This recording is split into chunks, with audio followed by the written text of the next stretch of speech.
Rise and shine on Australia's Vision Christian Radio. You're on Rise and Shine with Fel and Matt, and it's a Tuesday, so we've got Tony Davenport charging down from the newsroom with some Christian worldview and even sound effects. Wow. Well done, Tony. That's normally my department, but I'm happy for you to have a go. It sounded like a helicopter, didn't it? Yeah. Well, an elephant perhaps, but Tony, what have you got for us? Okay, we've got a victory for Christians in Victoria. Wonderful. The Lord's Prayer is going to be able to be continued to open each session of Parliament down there. Okay. And it's been going in Victoria, in the upper house in Victoria, for nearly 170 years. Wow. But the Labor government, even when Daniel Andrews was there, they were determined to get rid of it, to replace it with something different. But they were always aware that there was a bit of community resistance to it. This is a government that's put through a lot of anti-Christian laws and got away with it, no problem. But they've always been wary about cancelling the Lord's Prayer. And ahead of the last election, they stopped a crossbencher from introducing a bill which wanted to get rid of the Lord's Prayer because they thought that it might impact on the next election that was coming up. And so they did a deal committing to get rid of it during this session. Okay. But they haven't. How And they've come? tried to. Well, what's happened is that a lot of Christian groups got wind of their plans and organised petitions, organised write-ins to MPs and the Premier, and it was quite overwhelming. And last week, when they debated a petition which got 11,000 signatures, the Attorney General, who's responsible for whether the Lord's Prayer is allowed to go ahead or not, backed down and said, no, we have no plans, no proposal to get rid of the Lord's Prayer, even though they did. And so it's been shouted down and or shouted down in a quiet way. Is that something that's at all of the state governments? Do they have the Lord's Prayer being read? Yes, surprisingly, they Right. all have it still in place, except the ACT, which got rid of it 30 years ago. Okay. Did they really? Wow. Yeah. That's great. And they've got some alternative thing. And a lot of councils across Australia have got rid of it. And they've also had their own debates in their local community. But they're a smaller base, so there's no tradition like in our parliaments that has been there for decades. What about the federal government? Do they do anything in a prayer-wise before? it starts? Absolutely. Yes. That you often, I sometimes listen to the ABC when it crosses to Parliament at 9 o'clock and while driving to work.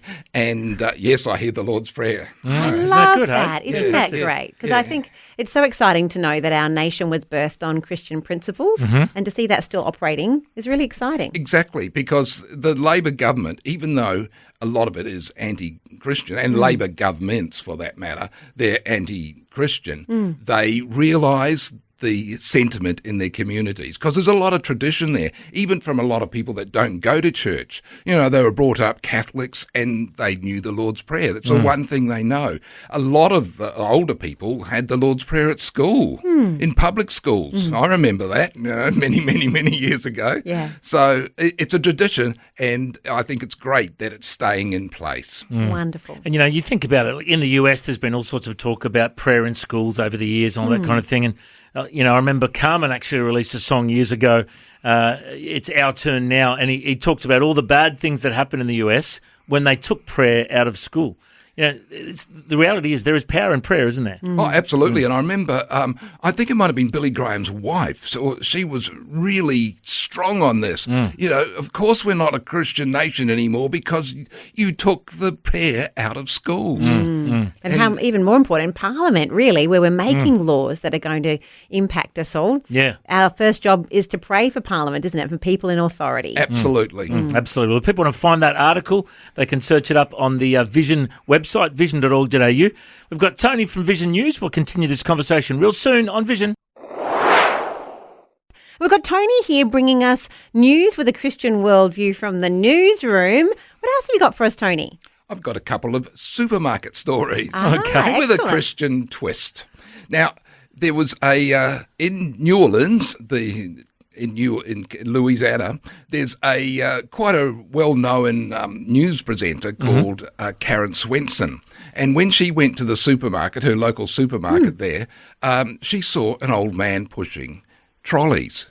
He was struggling because it was very, very hot. Lord, it's in the tropical area down there and can get quite sweltering. It's summer there now.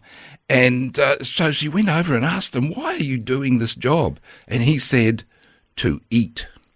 She asked him his name. His name was Dylan McCormick, and he was 90 years old. Oh, my goodness. wow. He was still working at 90 years Wow. old In order to because eat. he claimed he didn't have enough money to do this. Now, he was still getting around, this is the Australian dollars, $4,000 a month. And he claimed that that wasn't enough to live on. Now, we haven't really got the backstory here because for someone who's 90, let's say they did own their house, they should have been able to live comfortably because he was a veteran. He had been in the US Air Force.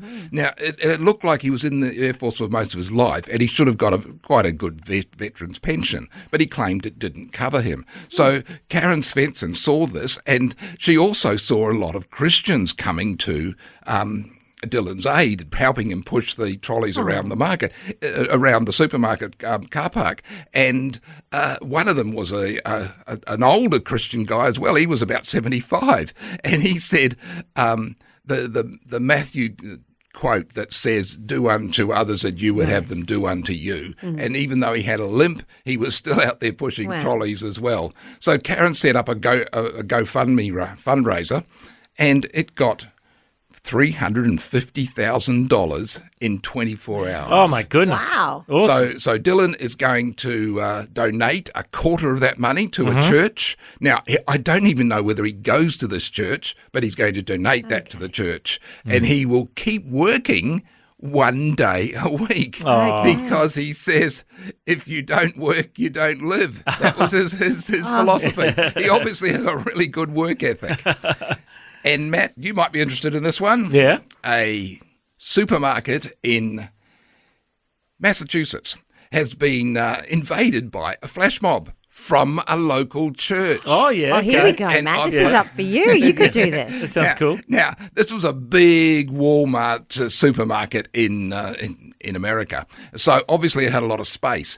And this flash mob, they started singing "What a Beautiful Name It Is." Oh, nice. And the shoppers joined in. And it's incredible. They were really good singers. Yeah. And it just resounded through the supermarket. Everyone joined in. I presume they got permission to do it. Like there's no signs of any legal action or anything like that. Yep. No signs of protest. There were lots of videos have been put out. You can see one of them on our Vision web page. Okay. And it was just a joyous moment. It only lasted 15 minutes, but it was beautiful singing, and the Lord was in the supermarket. And it was just, worship as, every day people would just love to hear. Oh, there you go. Maybe a third day song for your church Maybe we there, could do Matt. it. That's a good idea. There we go. Yeah. There's a little project for me. Okay, I like the sound of that.